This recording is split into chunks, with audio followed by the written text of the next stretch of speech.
La chute de la Silicon Valley Bank ce week-end et ses conséquences, notamment sur le cours de l'or, c'est cette semaine la grosse actu de l'Hebdor, la revue de presse hebdomadaire du groupe Au Coffre. Un tour de l'actualité en 5 minutes chrono pour vous permettre de bien identifier les enjeux du moment en France et dans le monde afin de gérer au mieux votre portefeuille de métaux précieux.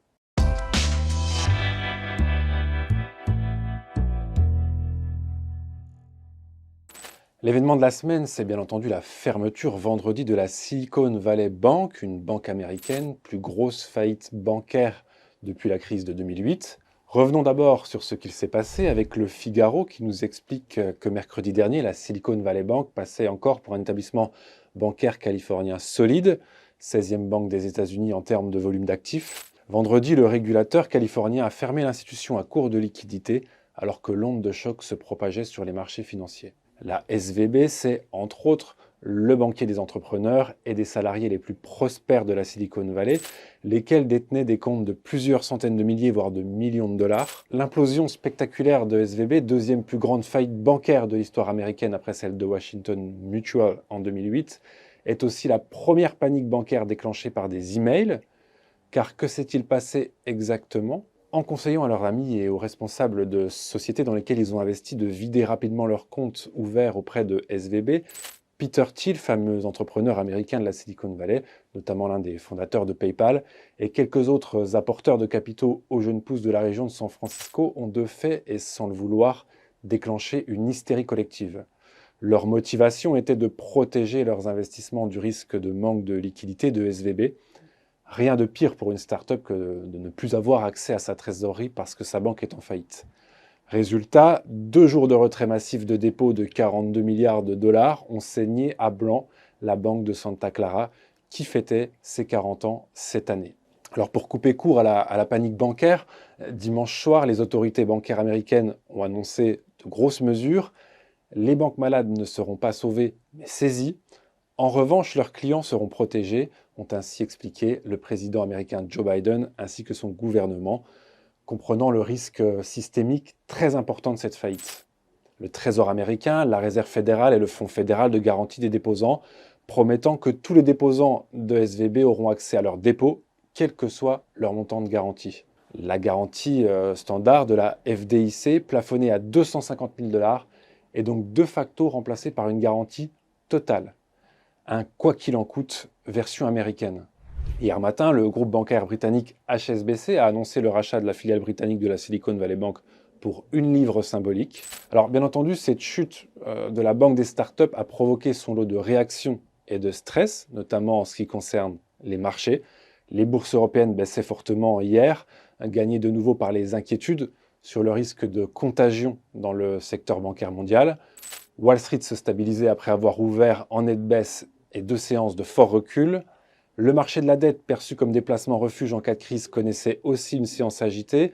Certains titres d'État, notamment la dette à court terme des États-Unis, affichaient des baisses historiques. Le pétrole accusait également le coup avec des chutes de plus de 4%. La confiance dans les banques régionales américaines semble brisée après 3 faillites ces derniers jours, dont celle de la SVB.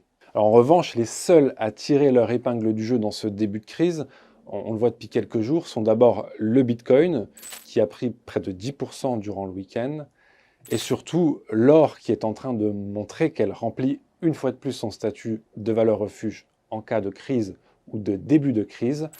La semaine passée, on avait quitté le cours de l'or aux alentours des 1740 € l'once. Ce cours avait baissé un chouïa en milieu de semaine dernière à 1730 €.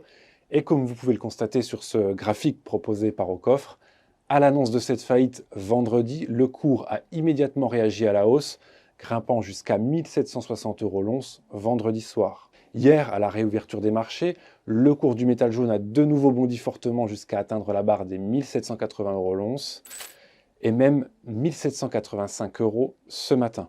Alors bien entendu, aujourd'hui et ces prochaines heures, nous allons suivre de près les rebondissements de cette histoire et ses conséquences sur le cours de l'or. Nous vous invitons d'ailleurs à vous connecter sur le blog L'Or et l'Argent où Benjamin Rosor, le rédacteur en chef, accompagné de notre expert Tradosor, vont décortiquer les effets de cette faillite. Beaucoup de littérature a d'ores et déjà été écrite sur cette histoire, mais si vous souhaitez une synthèse claire et complète, à ce jour, le meilleur papier sur le sujet a été écrit par la plume de Bruno Gonçalves, sur le blog de Veracash, un article intitulé « Le système bancaire n'a rien appris », un article au cours duquel son auteur fait le malheureux constat que rien n'a vraiment changé au fil des années depuis 2008, en dépit de tous les discours qui se voulaient rassurants sur le renforcement des règles prudentielles censées s'appliquer aux banques. On voit encore aujourd'hui que le rôle des institutions se résume toujours à éteindre les incendies au lieu de les prévenir, mais aussi que les épargnants et les investisseurs sont toujours les perdants en cas de faillite bancaire. Rien n'a changé à tel point que, comme le souligne Nicolas Chéron dans un tweet, le directeur financier de la SVB n'était autre que Joseph Gentile, l'ancien directeur financier de la fameuse banque Lehman Brothers, dont la faillite avait provoqué la très grave crise de 2008.